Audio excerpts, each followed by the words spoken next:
Welcome to the Mobile Home Park Mastery Podcast, where you will learn how to identify, evaluate, negotiate, perform due diligence on, finance, turn around, and operate mobile home parks.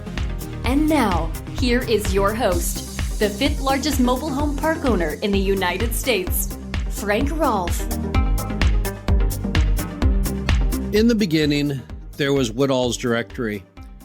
It was an offshoot of the 1935 Trailer Travel Magazine list of mobile home parks in America, which tried to establish a rating system. Woodalls ran with that ball and for decades produced a directory of the mobile home parks in America they felt were worthwhile. Of the roughly 44,000 parks, there were only 13,000 that they deemed of high enough quality to be in their nearly 1,000-page directory. This is Frank Rolfe, the Mobile Home Park Mastery Podcast. We're going to be talking about the concept of parks, park ratings, the old star system, and if it isn't time that we do bring back some kind of comparison between the quality of parks. A Woodall one-star park in the 1970 guide stated that it must be a decent place to live, and it has to have the following issues: a fair appearance, patios, something on the ground, grass, rocks, or shell. Not even sure what that means exactly. Streets fair to good, maybe dirt or asphalt or even gravel if it's in reasonable condition. Restrooms clean. Of course, we don't have restrooms in mobile home parks anymore. Adequate laundry. Don't have those anymore either.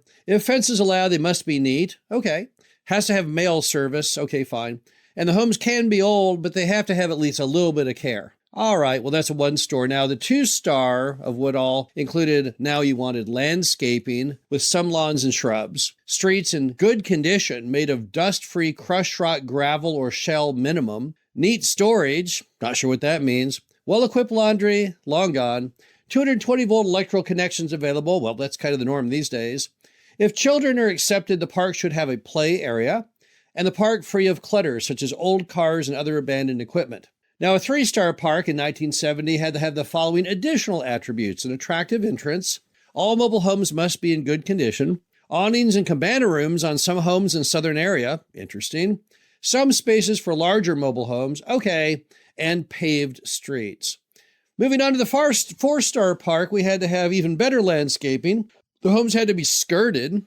The streets had to be paved. The lots uncrowded. Utilities underground. Most tanks, if present, concealed. I guess that means propane.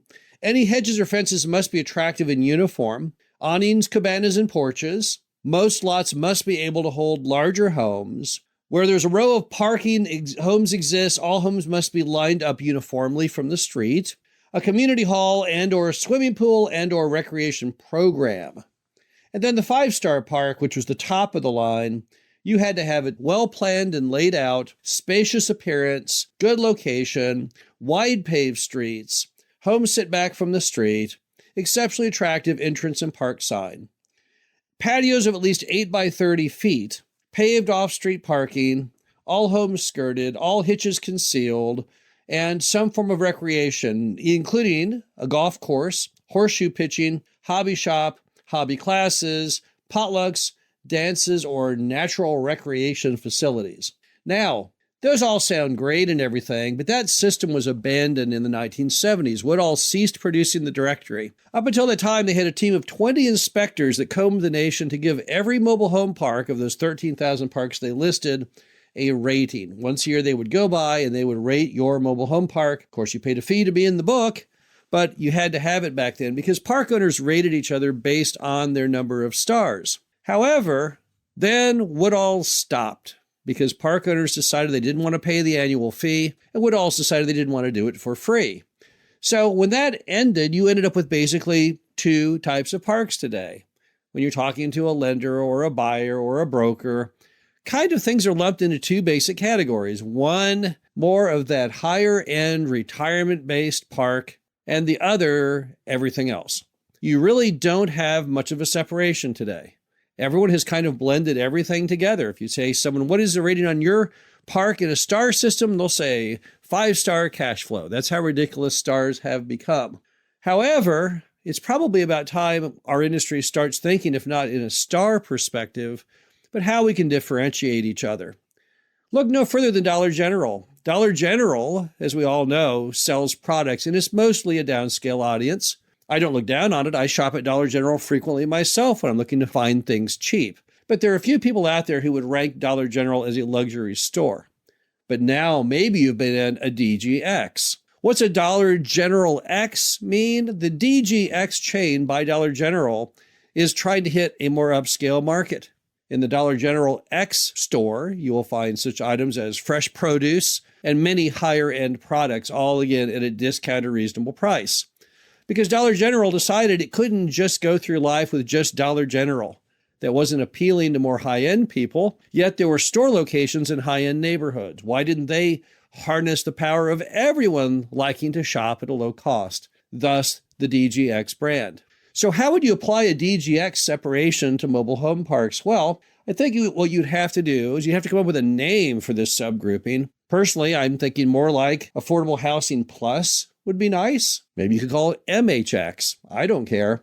What would be in it? What would separate parks from the rest of the pack?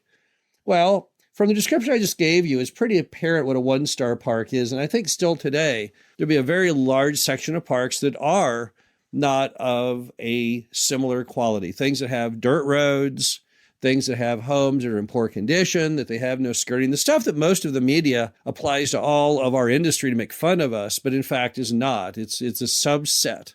But what would be then the step up? What would be an affordable plus community? Well, obviously, number one, I think you'd want to have a desirable location, a location where you have strong, high single-family and apartment rents, a good school district, the kind of place where the phone rings a lot on your test ad and thereafter purchasing at the park office.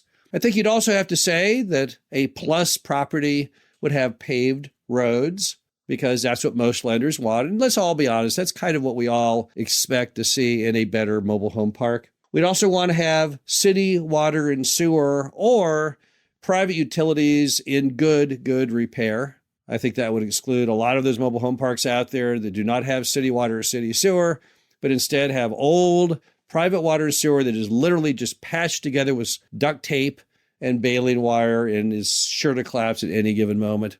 And you'd also want to have pride of ownership.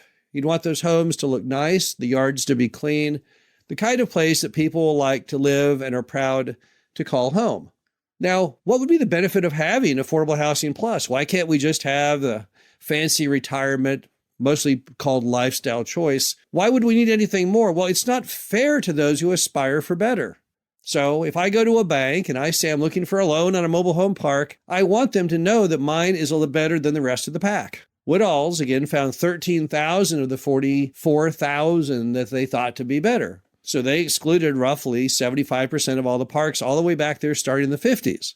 Well, I'm not saying we have to exclude everyone, but let's give greater consideration. Let's give greater affirmation of value to those properties which are a cut above. Not to reestablish the star system, because you can't do a star system in our industry. It's impossible. You have to have inspectors to do it, and no one in our industry will pay for it. Why? Because we're all mostly full, and we don't really care. And we're not really confident, to be honest with you, as bad as our industry has maintained the star system, that anyone would even pay attention or fairly rate their parks accordingly.